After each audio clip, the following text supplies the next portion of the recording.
आई भैया फिर रउआ लोग के बीच में एगो लेके रउआ लोग के बीच में दुआबा जिला के चैता बलिया जिला के चैता हमनी के दुगोला रामायण में व्यास लोग हमनी के दुगोला में गाई ले तो आई कैसे कौना भाव में फिर अरुण अलबेला के माध्यम से अपन साथीगण कलाकार सब लेके उपस्थित बानी आ प्योर छपरहिया भाव में रउआ के सुनावत तनी एगो मेहरारू बेचारी अपना बोलमुआ की याद में कहा तारी डब्लू भैया किए राजा जी तोहर इंतजार करत करत राजेश बाबू कहिया मुंबई से अइब नैखन भेटा तो गुलरी के फूल हो गइल बारन बोलमुआ कहा तारी बेचारी कैसे रामा पिया पिया रटते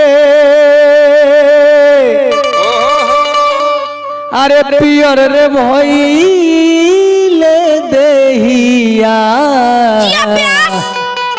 ए रिसु बबुआ आए रामा अरे पिया रे भइलन अरे रजऊ भइलन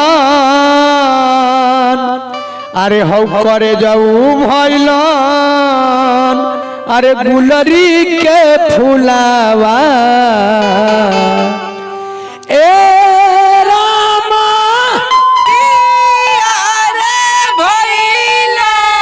अरे पिया भइले अरे गुलरी के फुलावा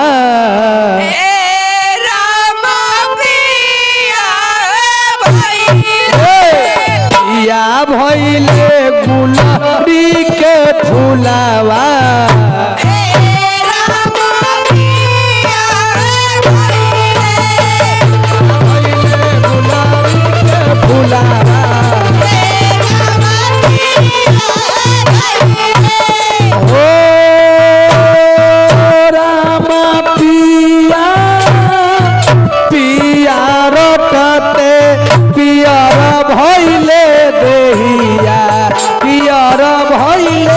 देहिया ए रामा पिया हो भई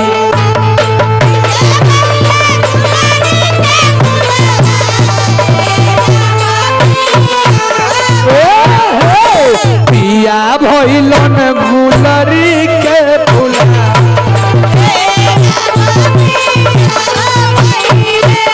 पिया भइले गुलरी के फुलावा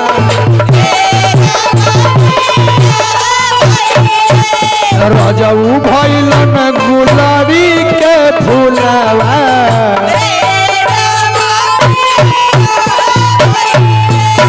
पिया भइले गुलरी के फुलावा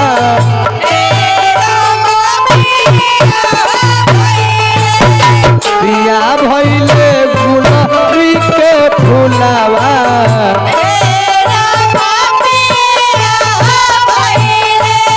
पिया भइले गुलरी के फुलावा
भइले देहिया पिया भइले देहिया पिया भइले गुलरी के फुलावा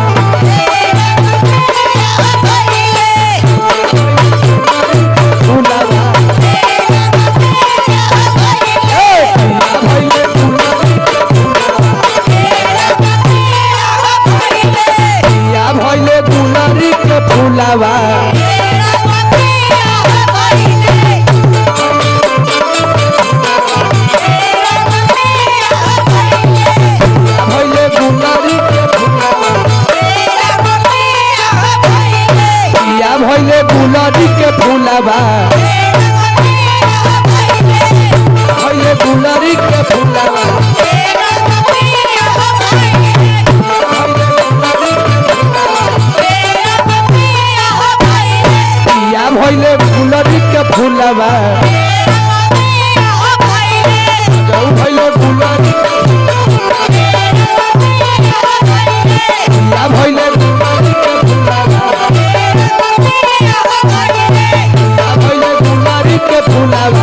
फूलावा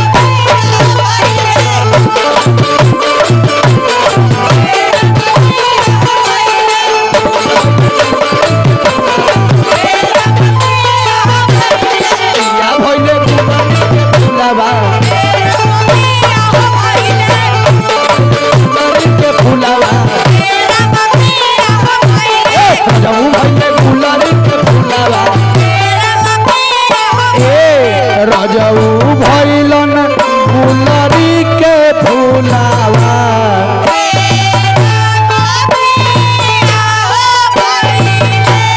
रजऊ भइले गुलरी के फूलावा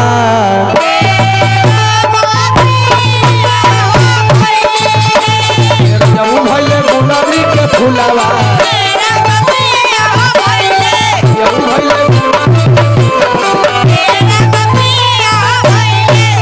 भइले गुलरी के फूलावा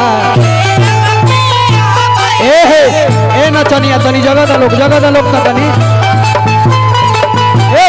पियऊ भइले गुलरी के फूलावा ए पियऊ भइले गुलरी के फूलावा पियऊ भइले गुलरी के फूलावा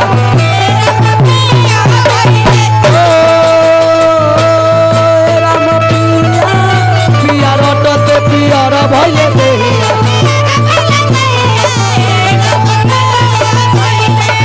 भइले गुलरी के फूलावा भइले गुलरी के फूलावा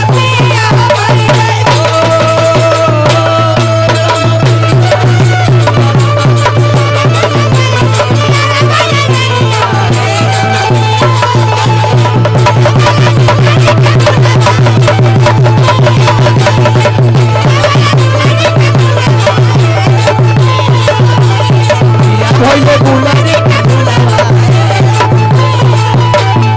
ओ हाय रे हे चैता हाय का चैता के लइका